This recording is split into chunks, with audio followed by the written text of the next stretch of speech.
All right, welcome. Like, share, and subscribe. Hit the notification bell, Venmo me. We are back with another unboxing. After doing a few of these, I like it actually. I wanna just order a bunch of stuff and unbox it and even keep it.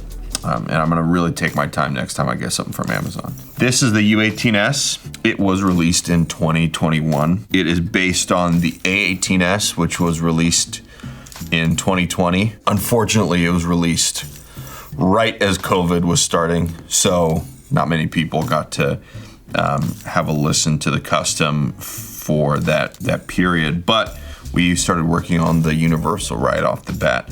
And this was the first of our universals where we kind of switched up the format of the packaging. So you see a slightly different format, and that's kind of how some of the others have followed. Primarily the back, actually. The back being this exploded wireframe view, along with this QR code. So the goal was to remove a lot of the information and put that, or leave it in the product page. You just scan it. If you're at a store, you scan it, you learn more about it. But I mean, this is really quite impressive. I think of all the wireframes, I mean, an 18 driver definitely has a lot of stuff in it. And so when you explode it, you see a lot of it. It's awesome. You see the two larger driver packs, which are kind of spread out, but they're usually packed in together. So it's 8 drivers lows, 8 drivers mids, 1 high mid, and 1 TIA driver. Pretty cool. And then you see kind of that intricate faceplate design, which we'll get more into right now. The faceplate is nice on this package because it's an actual photo, it's not a render. Gives us a really good detailed view of it. Huge departure from our previous universal product design. Pretty big departure. I mean, usually, as you've seen on some of our other stuff, it is either a module or internal apex, and then there's some sort of faceplate chip that kind of uniquely identifies it. But the U18s is its own thing. It has a logo on it, but it's on the apex module. And that is the only model so far that has the logo on the apex module rather than on the shell or the faceplate of the IEM. And the IEM is actually an anodized aluminum. The faceplate is an anodized aluminum, but we actually do this fly cut across the faceplate, which, you know, turned out to be quite an engineering feat. So in order to get that kind of those textured divots in the faceplate and get that shiny face, we had to do that fly cutting. I don't know if you can Google it, but just kind of cut right across it. Pretty cool. So let's get to it. Let's open these up. Here we go. The unboxing of the sleeve. Boom. There you go. So this is one of our larger boxes compared to the Duo, the U6T, and the Neo, which are a little bit smaller. This is kind of more in line with some of the more kind of top of the line universal IEMs. But same sort of idea, same kind of flat black packaging with some gloss on the logos. Same cool magnetic little snap on the booklet. Like that a lot. If you're listening to your favorite song, you just kind of snap along to it. Let's see. Bam. Here we go. Now these are presented a little bit differently. These compared to the Neo and the Duo and the U6T, where the cable is attached to them. In the 18S, 18T, 12T, Forte Trio, they are presented like this, where the IEMs are situated inside the premium leather case. And then it's split into 2 and you got the accessories all laid out separately. So we can start with this top piece right here. If we can get it out, it is in there nice and snug, so it shouldn't be moving around in packaging. So in here we have the tip holder. Now this was actually something that was developed alongside the U18s. Not particularly exclusively or anything, it was just something that we were working on, and it was a way to include tips, 3 different types of tips in 3 different sizes. So what we call the true fidelity foam tips, which are a little bit of a softer foam. No need to really squeeze them before you put them in, and then let them expand. You just kind of push them in, and they really do a great job. And it's a nice soft foam, and it kind of evens out the top end. It doesn't really exaggerate it. Then you have the wide bore, the wide nozzle silicone ear tips, and then we have the spin fit tips, which are fairly popular. And this is another thing that we introduced when releasing the U18s, was incorporating that third spin fit option. So that's pretty cool. Keep all your ear tips, and I'm assuming you'll be able to put other ear tips on there as well, not only ours. Now the actual case is also slightly different on the 18S, 12T, 14 Trio, and 18T. It has got more of a brown leather look to it as opposed to the more black one. And in here we have the cable that was released exclusively with the U18s. Ooh, nice little Velcro piece. This was released with the U18s, and it is also a standalone product that you can buy on the website. It is an 8 braid silver plated copper cable, so extremely low resistance, a nice soft feel to it, very low microphonics. If anyone is familiar with our previous releases, this is actually the same cable that came with our Forte Noir, which we released a couple years ago. In black, this is the white version of that same cable. So really love the feel of it, the sound of it. I mean, it's a really exceptional cable. It does what it's supposed to do. Unlike some of the other cables, this does have a memory wire, which is a bit of a controversial thing in the universal IM space. Some people like it, some people don't like it. Some people have actually cut it out, which, doesn't really do anything to the sound. You just gotta make sure you do it carefully. Nonetheless, it is a great cable. And that awesome kind of larger black bifurcation and that matte finish, which I really love. I feel like that kind of sets this cable apart from, I think, a lot of other cables out there, is the way that we build our bifurcations and the cinch, as well as the connectors on the 2-pin side. Now, this does come terminated in a 3.5 millimeter connector. Theoretically, you could reach out and ask for the cable to be terminated in something else, like a 2.5 or 4.4, since we do offer that option when buying the cable itself on the accessory page. So yeah, it's great looking, it's great sounding, it's a good cable. All right, so the U18s. Let's get it out of here. Oh my, it is in there. Let's try this. Again, dude, why is it so tight? I know, this is too tight. All right, let's get to the in-ears themselves.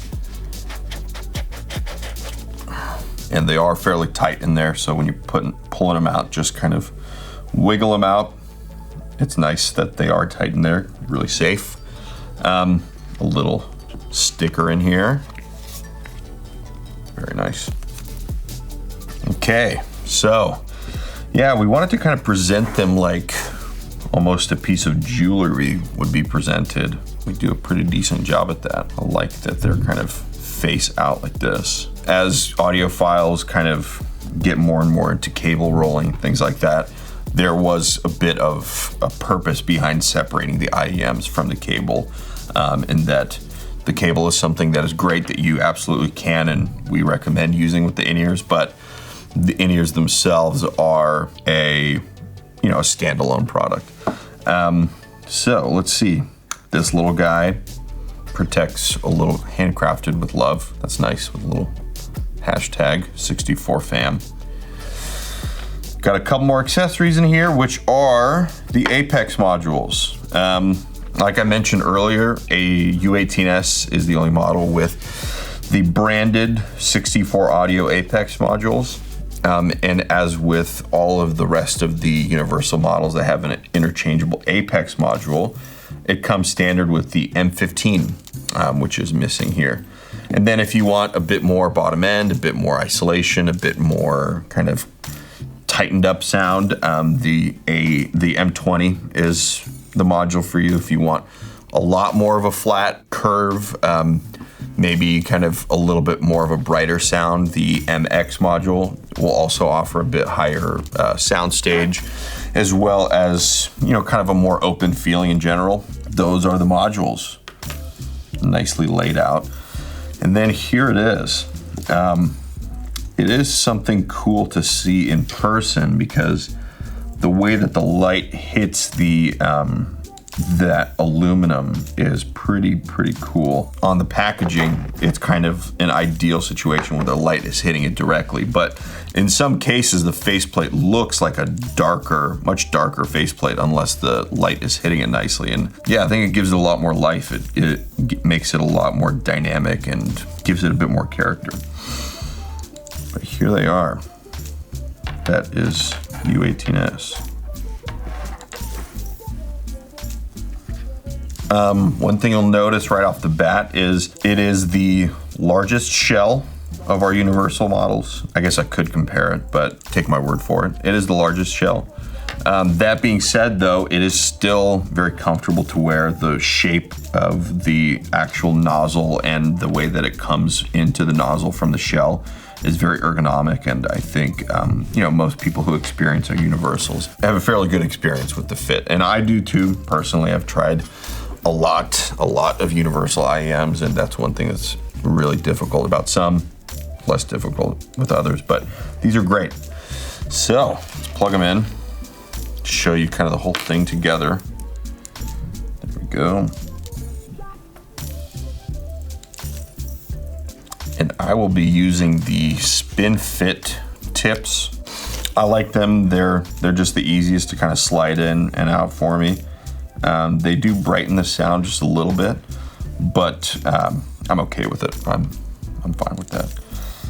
And there we go. And the memory wire is just a nice way to kind of ensure that the ears are pressing up into the ear.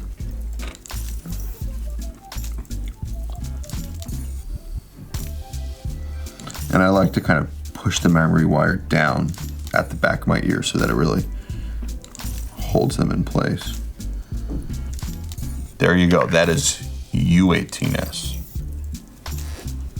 So you can kind of tell, you know, it's not that large when it's in the ear. I have a fairly medium size ear kind of cavity, and as you see on the back of it, it kind of sits nice and flush with it. Turning my head too much? Yeah, just sideways. All right, so it kind of sits flush with the outer part of the ear. So it's not that massive. It's just in relation to some of the other models, it is a little bit larger. But we can have a quick listen. Let's see. All right. Yeah, so the sound of the U18s, I guess the easiest way to compare it is compare it to the U18T, which has been around for quite a bit.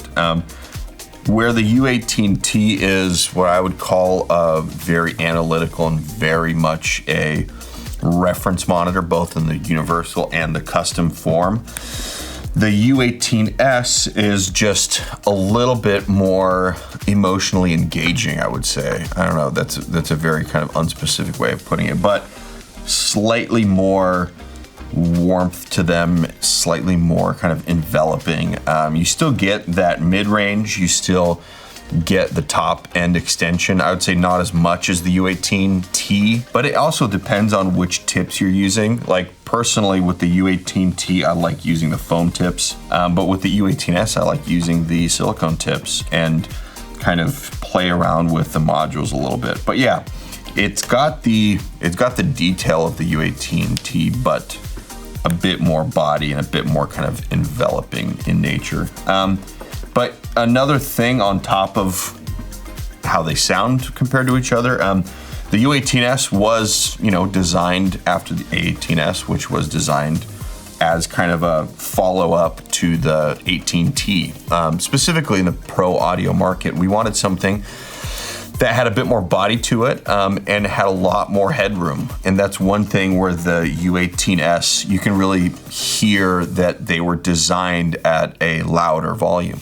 And that's something you'll notice as listening to them, is you feel like you can really drive into the music and kind of push your limits, and rarely ever gets to a point where it makes you uncomfortable. And like, as you find that part of the song that you really enjoy, you kind of drive it a little bit and you get to that point of almost being uncomfortable. It's a really fun experience. So that's something we were going for, and they were designed kind of at a louder listening volume. And with that headroom comes certain benefits in the kind of low frequency transient response. It does have linear impedance design, which U18T does not.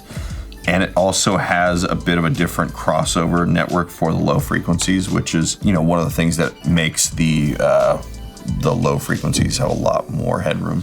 So just to finish off some of the specs, 18 drivers, 8 low mid, 1 high mid, 1 TIA high driver, 106 decibel sensitivity at 1 milliwatt. The impedance is 8 ohms nominally. The isolation is obviously based on which module you use. But yeah, that is the U18s. Go check it out for yourself. Go see it in person. It's fairly bold design, fairly striking, but it is a really cool story and concept behind it. I think you'll really enjoy the way that they look and the way that they sound. So go check them out, U18s.